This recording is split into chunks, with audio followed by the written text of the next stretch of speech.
As we prep to reopen schools for more students, here are some tips from a superintendent who is able to stay open since September. More schools are reopening for in-person instruction or expanding the number of grade levels or days their students will be back in the classroom. The U.S. Center for Disease Control and Prevention released new school reopening guidelines last month. The Biden administration also pushed for schools to reopen by calling on states to give priority to teachers for the vaccine and pushing billions of dollars towards schools with the latest relief package. During his primetime speech Thursday, President Joe Biden noted his announcement last week to vaccinate teachers and school officials by the end of March. This will help the majority of K-8 schools within his first 100 days to be open by the end of April. The Department of Education will host a National Safe School Reopening Summit this month to provide assistance in implementing the Center for Disease Control Prevention strategies for in-person instruction. My guest today is Dr. Gladys Cruz, who's the District Superintendent of Questar 3. Her responsibilities is overseeing day-to-day operations of the Castleton-based BoCES and provides direction to 23 local school districts to deliver more than 275 programs and services across New York State. Her schools were able to stay open since September and have remained in person for the last 7 months. She shares with me her advice for schools who are now being able to open back up. My name is Gladys Cruz. I am the District Superintendent at Questar 3 BoCES. That is an ESA. I serve 3 counties, Rensselaer, Columbia, and Greene counties in New York. I also serve most of the district across the state of New York with a variety of services and programs. We have over 300 programs and services in our BoCES. We serve 22 school districts in our 3 counties with approximately 32,000 students. Then we also serve 1,300 students directly in programs from pre-K through grade 12. We opened our schools for in-person instruction in September. And many thought that we would be closed by October, and we are in March, and we are happy to say that we are open. And, except for those students whose parents selected to be remote, we have all of our students in person. And that is so important. BoCES stands for Board of Cooperative and Educational Services. BoCES services are created when 2 or more districts determine they have similar needs that can be met by shared programs. BoCES helps school districts save money by providing opportunities to pool resources and share costs. Sharing is an economical way for districts to provide programs and services that they may not be able to afford otherwise. It is usually more efficient and less costly to operate one central service than it is to have separate programs in each school district. The collaboration among districts often makes sense for learning experiences like specialized career tech skills that have expensive equipment or machinery that is not practical for districts to invest in when they only have a few students enrolled in the program. The reason that we don't have 100% of our students in classrooms in person in all of our districts is that, as you know, schools were not built to have 6 feet between students.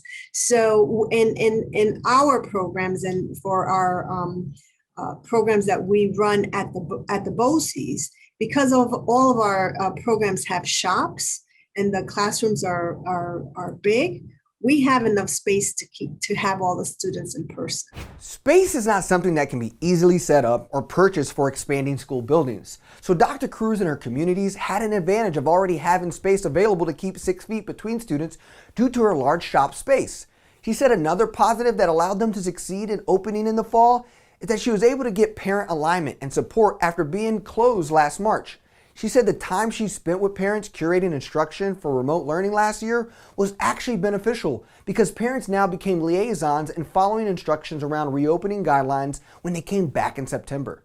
Our parents have become our partners in education because when we had to pivot to remote, we needed our parents there. So we ended up doing workshops for parents on how to log on to Google or to Zoom or whatever the environment was. We worry that the students are not going to follow the protocols. Well, every week I ask one of the questions I ask to our staff is, what has surprised you? And every week I hear from the little ones in pre-K to the seniors, they follow the protocols and they wear their masks. And that has surprised me. I didn't think they were going to wear their masks and follow the protocols, but they want to be in school. You know, the first day of school, I went around and I spoke to kids. And I said, so how do you feel about being back in school? Oh my God, I am so happy. That's what they would tell me. I'm so happy to be back. I don't really, and there are some students, I have to say, that remote learning has worked for them. There are some students that are doing relatively well with remote learning, but the majority of students, I would argue, need to be in the classroom. Like many of us who already opened schools, we have seen students excited to be back in the building around their friends and teachers. However, we also learned about students who prefer digital learning. So I asked Dr. Cruz, what is she going to keep doing that she learned from the pandemic? And how is she going to meet those populations that enjoy distance learning? Students should have a device and they should continue to learn well beyond the school hours and the school walls. So that's one piece. And then for staff, they have become accustomed to doing professional development via technology, so virtually. That's another thing. You don't have to travel, so there's efficiencies there. You don't have to spend any time moving from one place to another. You just get on your computer and you're there. It also has really helped us create better alliances with our parents, and our parents have welcomed us into their homes through the remote learning period. And they have continued to do so. And I think that's commendable. And we've been able to really continue that partnership with parents. After my conversation with Dr. Cruz, it seems like a successful combination to reopen schools is being creative on space, which is much harder for bigger cities with high density. Also, we must activate parents to make sure their students understand the guidelines when coming back in person.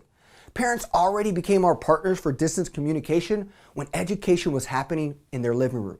We must leverage this relationship and deepen that partnership so that we can communicate with our community about how to properly open our schools. Finally, we have to provide technology inclusion for those students who are thriving remotely. And that is the key as we get into this month. Thank you for watching This Week in Education, where we highlight districts, leaders, and innovative trends that impact K-12 schools. Make sure to subscribe, stay up to date with our weekly videos. And in the meantime, keep changing the world.